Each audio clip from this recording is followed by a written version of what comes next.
The Titans of... I don't know.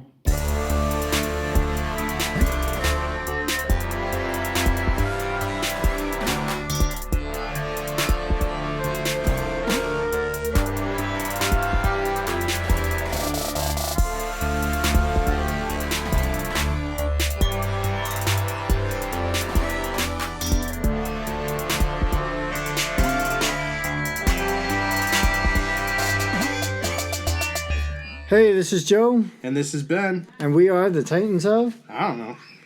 Yeah, I don't know either. Nobody knows. Nobody knows. We have a very special episode tonight.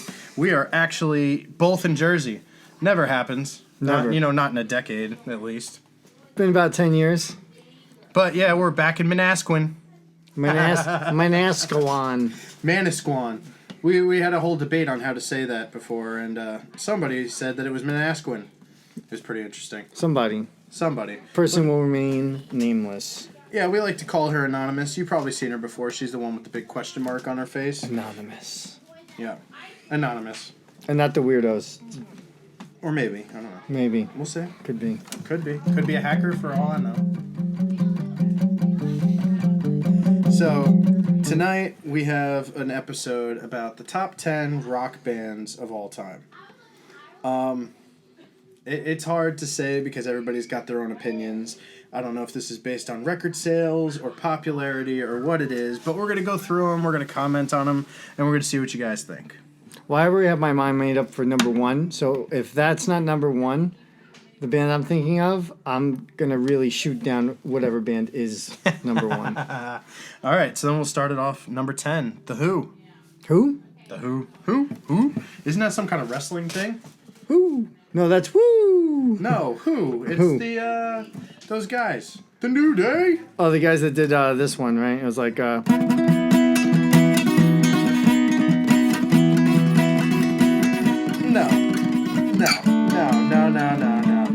The New Day, the wrestlers from WWE. oh, They're like, Who?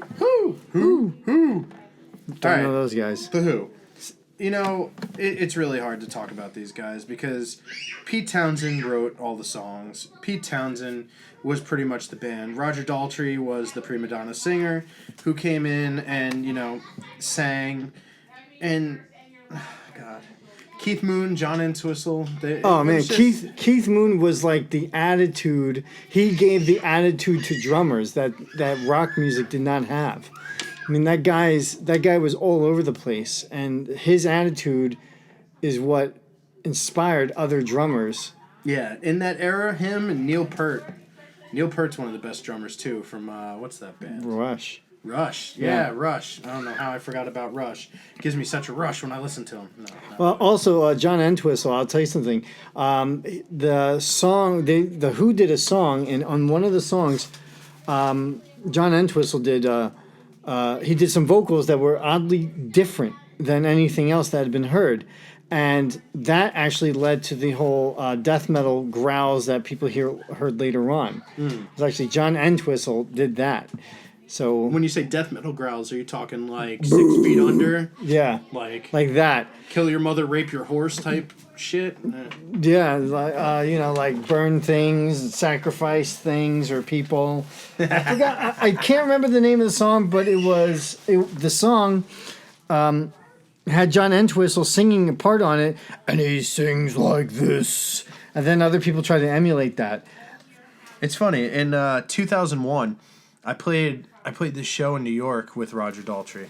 And when we were rehearsing, he made us change the key an entire step lower for every single song because he couldn't even sing them in the same key anymore because his voice just couldn't do it. It was brutal, but they're an okay band. I don't know if they're in my top 10. I mean, I could think of a few other bands that would be much better in there, like Sabbath or something like that, something a little bit more classic. Aerosmith, even Iron Maiden. I mean, Aerosmith is definitely a band that should be on this song. on the song.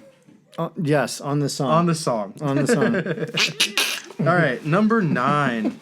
See, I would replace these guys in a second, but number 9 is Guns N' Roses. All right. Well, This is hard. This is really hard because I don't like Axl Rose. I just think he whines, and his vocals are whining. And the only reason that his songs sound any good is because of Duff and Slash. I mean, Oh yeah. But, that's me. Well- Even Steven Adler was better than friggin' Axl Rose. I think he's a little prima donna bitch, and I've never been a fan of his, even when he was singing with AC/DC, because not even AC/DC can make him sound good. But that's just me. Well, one I think thing he whines. you got to give Axl Rose one thing, which is that it takes a lot of guts to go up on stage, open your mouth, and have that come out of your True. jaws. That's and to go, yeah, we're the best, and I'm the singer of this great, awesome band. When That's- he's more of a little bitch. I mean, Yeah. what was it? It was Metallica was on tour, I think, in Canada, and James Hetfield got burnt to shit. And Axl Rose Yeah. had the opportunity to come on and destroy the world and just be the hero and play one of the best shows of their lives because they had thousands of Metallica fans that weren't going to see Metallica because Hetfield was burnt to a crisp. What did Axl Rose do? Oh, it's too much pressure. I'm going to go home. I'm going to leave. He I'm throws a gonna be hissy little fit, bitch.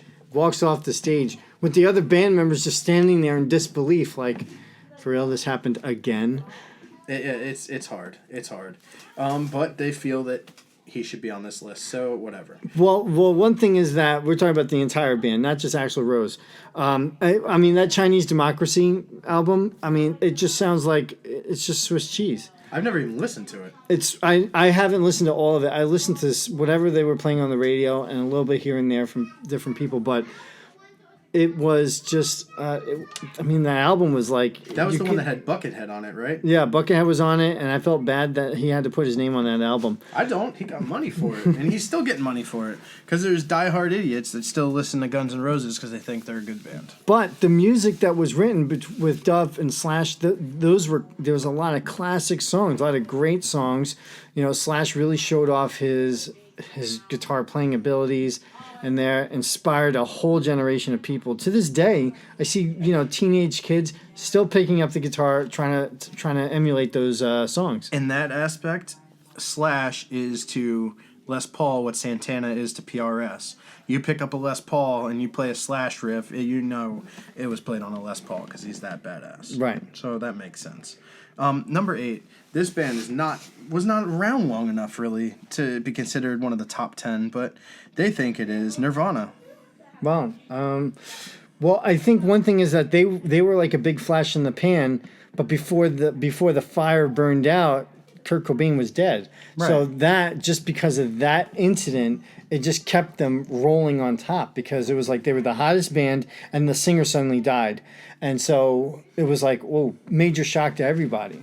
But it was around the time of Pearl Jam. If they're going to put Nirvana at number 8, they should be sharing it with Pearl Jam, because I think Pearl Jam, even to this day, is still a better band. But Well, one thing about Nirvana was that Kurt Cobain even knew it was that the whole grunge genre was a fad. Mm-hmm. He went on live TV talking about how in the 80s they were signing punk bands like crazy just because they were punk bands. They some of those bands were god awful, and they just signed them because it was punk rock, and that was the thing that was going on. And he said that's the same thing that's happening with us. Like, they signed us, and now all these other bands are getting signed, and a lot of them they're not really any good. And he was right. A lot of those grunge bands were god awful, but a band like Pearl Jam was pretty good. that's what Cobain did right, though. He got Dave Grohl, he got Chris, and 2 awesome punk rockers, one punk rock bassist and a punk rock drummer, and they came in and made Nirvana what it was, because he was the personality. But in that aspect, I could probably think why they were on there, because the music was pretty good. Yeah, a lot of solid songs. And people often say that he was not one of the best singers, but they don't realize that he was imitating the Meat Puppets. Like, his voice was strategically like that because he was trying to emulate what the Meat Puppets do. Right, yeah, he loved the Meat Puppets. If you listen to the Unplugged album, where he does a couple of Meat Puppet songs, and then you go listen to the Meat Puppets versions of those songs, totally different. Right. But there are songs of his where he sings, and he doesn't sound like that the way he sounds in Nirvana. Right. And it's because he actually had a pretty deep voice. That Rape Me song, I think, is one of the examples. That's one. There was another one. I think it was called Marigold or something like that. Was another one. Well, actually, I think that was David Grohl's song. Actually, It might have been. I think that David Grohl did that song, and Kurt Cobain played drums on that one. Number 7, has to be on everybody's list. I don't think it's because they're not great. I just think like you see the teeny boppers walking down the street with the shirts. Like it is probably next to Metallica, which I'm hoping is somewhere on this list. AC/DC. Oh yeah. You know, one of the most popular shirts to wear. People don't understand the music, don't represent the music, but love the shirts. They've seen Iron Man. They know that he loves that music in the movie, and you know that's how they're fans. But they don't realize like they have been around since like 73, like the early 70s, and they're one of the best bands ever. I mean, Bon Scott, amazing. And then he got alcohol poisoning, which is pretty crazy. You know, the band had only been around 6 years, and then in 79 they got Brian Johnson and took over the world. Well, one thing is that any rock band that can figure out how to put bagpipes into a song and still rock, you got my vote. Just like Korn. But it's got to be good. All right? Mm-hmm. I'm not a fan of Korn. I do like a couple of their songs, but overall I'm not really into all their music. But that's my opinion. Mm-hmm. Another thing about AC/DC is that they're just like a great example of what rock music is. All right? They reach people who don't listen to rock music at all.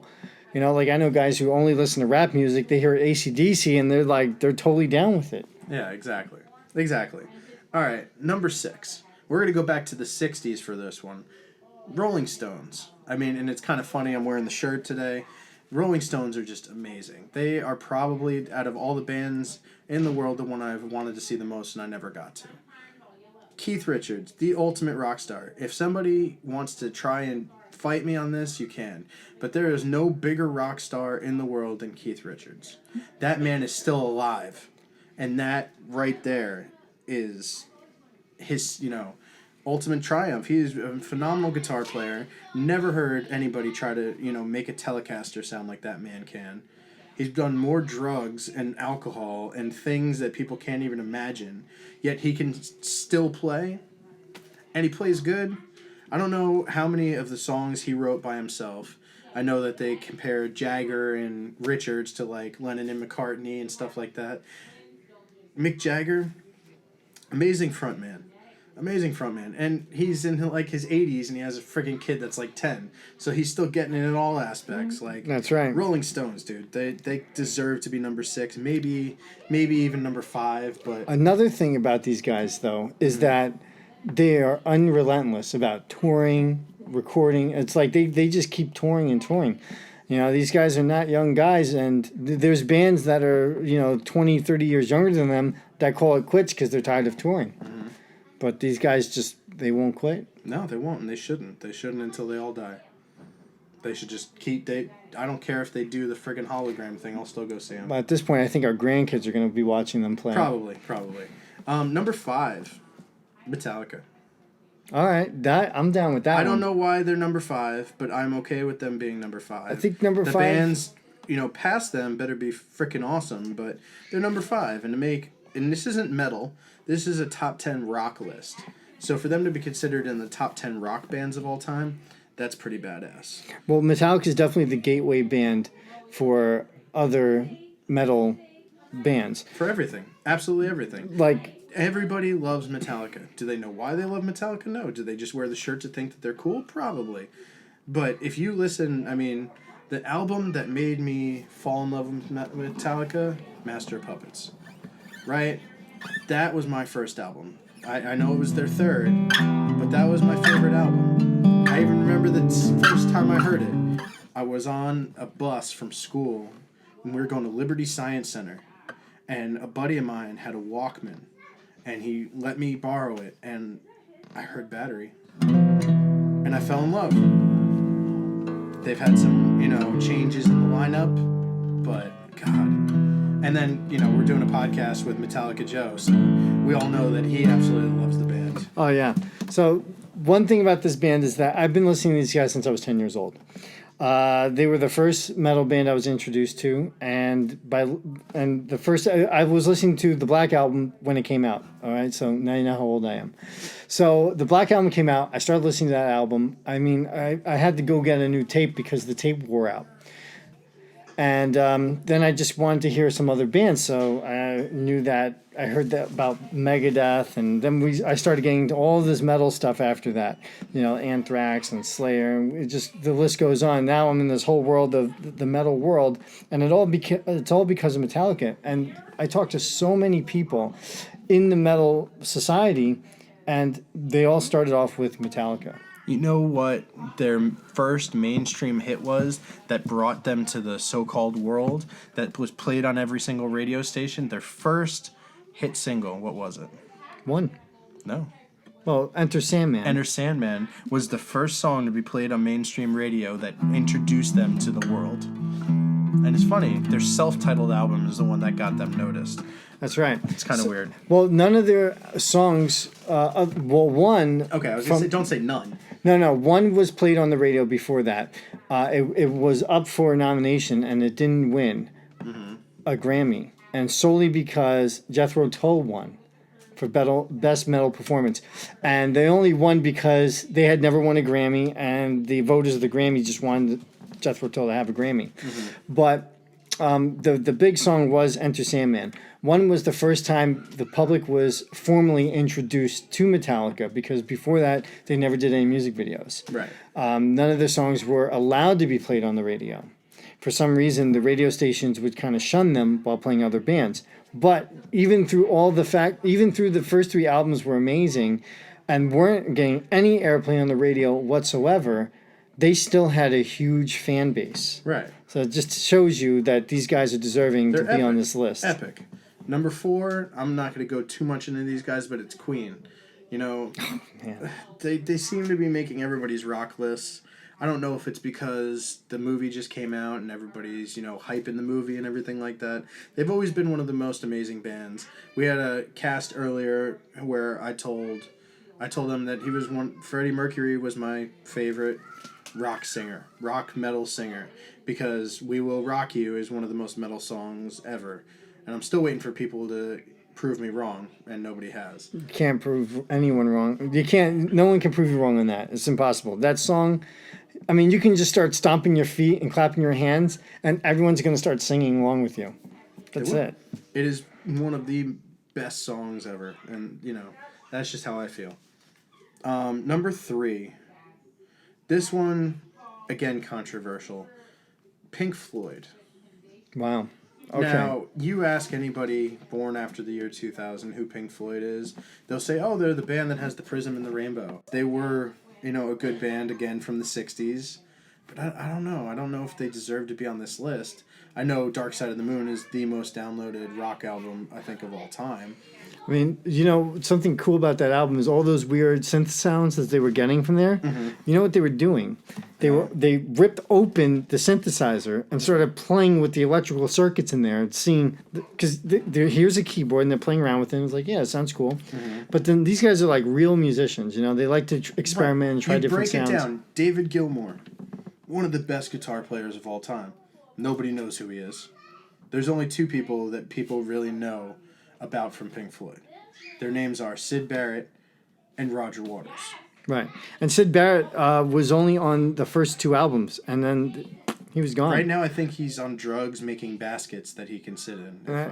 Last I heard. But I'm surprised that guy can still walk around and function. Well, define function. He's happy with himself, so. Well, that's all that matters. Yeah. But one thing about Pink Floyd is that when they were ripping open those synths and started messing with the sounds, that's how they got a lot of the sounds from that album. Mm-hmm. Was just by messing with the electronics in there. It's not even like sitting down. Yeah, I know. It's really cool. So they did that. They even messed with the electronics, like David Gilmour would mess with the electronics in the guitar, trying to come up with different kinds of sounds that he can get out of it. Different voices, yeah. Yeah, they're good. I don't really have too much to say about them, except for they have some good songs, they made some good music, and, Well, one thing I'll say one thing about them. If you put on one of their albums and listen to it from beginning to end, like you really go on a journey, if you just get yourself into the music, like they'll take you on a journey, and at the end you go, oh my God, I can't believe I ended up here. Okay, so if you're not sober, they're the best band in the world. Gotcha. Kind of like Tool. Anytime you listen to Lateralus, start to finish, or Enema. Yep. So, Yep. so a band that you would need to check out is called Tesseract. They're like they're like Tool, but they're like Pink Floyd. They're from England, just like Pink Floyd, and they have like a Tool sound to them. But they do the same stuff that Pink Floyd does. They really take you on a journey. All right, it's like really amazing what they do. All right, maybe I'll give him a shot. Maybe I'll give him a shot. But they're not on the top 10 list. No. Number 2 also hails from England. Funny enough, also started in the 60s. The Beatles. Wow, the Beatles. I would have put them at number 1. I totally would have put them at number 1. In my head, the Beatles are the number 1. So the guy who made this list, he's fired. Yeah. All right. Let me think. The Beatles. What do you say about the Beatles? I mean, in my bedroom, I have a Beatles poster. Like, I'm a huge fan of them. I think that out of the entire band, Paul McCartney is a genius. He is one of the best musicians, frontmen, whatever you want to call him. You go see a Paul McCartney show, you leave happy. That man was born for music. And he's a humble person, too. I have nothing but good things to say about them. Ringo Starr is the only person in that band that irritates me. Because I don't feel like he had talent. But then again, the music wasn't very complicated. I mean, but how hard is it to fart on a snare drum? Really, Ringo? Come on. But the thing about Ringo was that he did his job. He wasn't the original drummer either, granted. He But- just had to play what was already played. I just watched beginning. an interview with Paul McCartney, and they talked about. Someone asked Paul McCartney if what kind of metronomes or click tracks did they use to record the Beatles albums, and he goes, there were no such thing as click tracks back then. He said Ringo was just so good at staying on tempo. He was so good at it that they didn't need anything like that. They didn't need some kind of something to No keep metronome, them- no click track. They didn't. See, didn't it's need funny. it. You know who else is like that? Chad Smith from the Chili Peppers. I once watched this, what was it? It was like a modern drummer festival thing where he did a demo and he did 5 minutes of the same beat. Perfect. He didn't falter. He didn't mess up at all. He did the same beat for 5 minutes and showed his true ability. Because it'd take anybody to go up there and do a 5-minute solo. But if you can keep the same beat, not get bored with it, and still make it engaging for 5 minutes, that's what a real drummer is. Yeah, and for if sure. that's what Ringo did, then I got a little bit more respect for him. He was not a flashy drummer, nothing like that, but he could hold the beat, and that's what they needed. I saw him with the All-Star Band in like '88, and Joe Walsh was the lead guitarist. You know, it was the year he was running for president. He came out with the Uncle Sam outfit. Sheila E. was one of the drummers as well. It was an amazing, amazing show, except for when he grabbed the microphone. When he let the adults sing, like Joe Walsh, it was amazing. But a second Ringo grabbed the microphone, he should have been fired. I gotta say something else about the Beatles, because these guys, for me, they're the number one spot. And Okay. even though they're not my favorite band, they deserve to be number one for many reasons. One thing is that they inspired musicians to write their own songs. Before that, it wasn't a popular thing. Elvis had songwriters. Chuck Berry. Chuck Berry had songwriters, but he also wrote his own songs as well. But it wasn't a popular thing until the Beatles did it. Even the Rolling Stones had songwriters. Yeah, they did. They did for a while until the Beatles started doing it. And That the makes Beatles, sense. and then they were talking to the Beatles about it, and they wrote a song for them because they were unhappy about the song that they were supposed to release as a single. Mm-hmm. So John Lennon and Paul McCartney sat down, spent 10 minutes in the corner of a room writing a song for the Rolling Stones, gave it to them, and they were so amazed by the fact that it took them 10 minutes to write a song that it inspired them to write their own music. When people, we could keep going on. We could probably have a podcast on the Beatles. We should. But in the spirit of moving on, number 1, Led Zeppelin. We got to flip those two. Led Zeppelin. I would not put them at number 1. I really wouldn't. But except for this, if you go Beatles versus Led Zeppelin, strictly on the musicians, okay? Drummers. John Bonham versus Ringo Starr, you pick John Bonham. John Bonham. Hands crush down, him. okay? Hands down, there's no way. Bass, you go Paul McCartney versus John Paul Jones, it would probably go towards John Paul Jones, just because what McCartney was doing in the Beatles is nowhere near what he was doing with Led Zeppelin. You go strict guitar player, George Harrison versus Jimmy Page. Jimmy Page wins. For sure. Oh yeah, Hands absolutely. down. And then you go lead singer, also guitar. You're going to put Robert Plant against John Lennon. Singing wise, it's John Lennon. Guitar playing and everything else, it's Robert Plant. So that to me is probably why Led Zeppelin beats out the Beatles strictly on musicianship and what they did, like their talent level at what they did. Led Zeppelin, that makes sense why they're ahead. But I still like the Beatles more. So. Honestly, I think Robert Plant has a better mastery over his voice than John Lennon did. Now, John Lennon was a good singer, right? There's no denying that. But Robert Plant could really push sounds. He could really push sounds out of his voice, right, and really capture emotion in a way that John Lennon just never did. He could, but as a singer, as note for note singer, John Lennon was a better singer. It's hard to say. In my opinion. I mean, we'd have to actually sit down and evaluate their singing. Right, but the whole point of this is, it's not science. It's all opinion. Right. Scientifically, we could probably figure it out. We'll get out one of those auto tunes and we'll figure out which one's singing and what.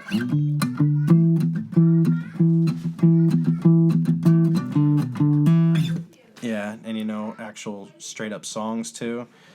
Oof, it would be a toss up. Some of the greatest Led Zeppelin hits versus the greatest Beatles hits. Well, I think the Beatles influenced more people, but Led Zeppelin influenced people to play music a different way. It's like taking a different look on it. I mean, how many guys do you know look at a violin bow and go, hey, I'm going to use that on my guitar?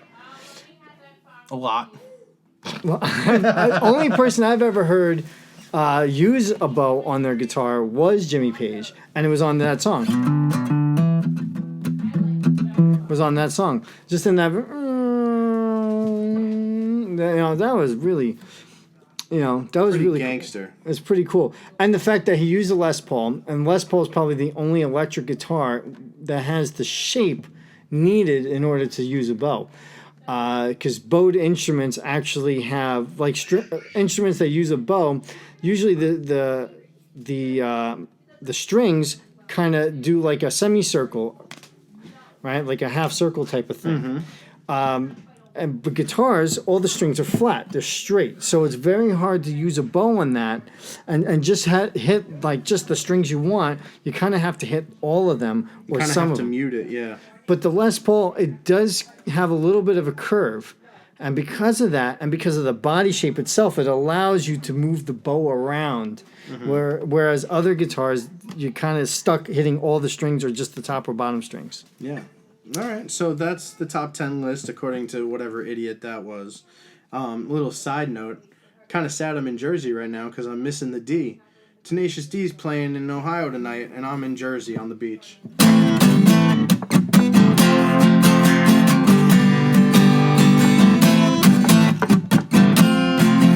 It's not the same, Joe.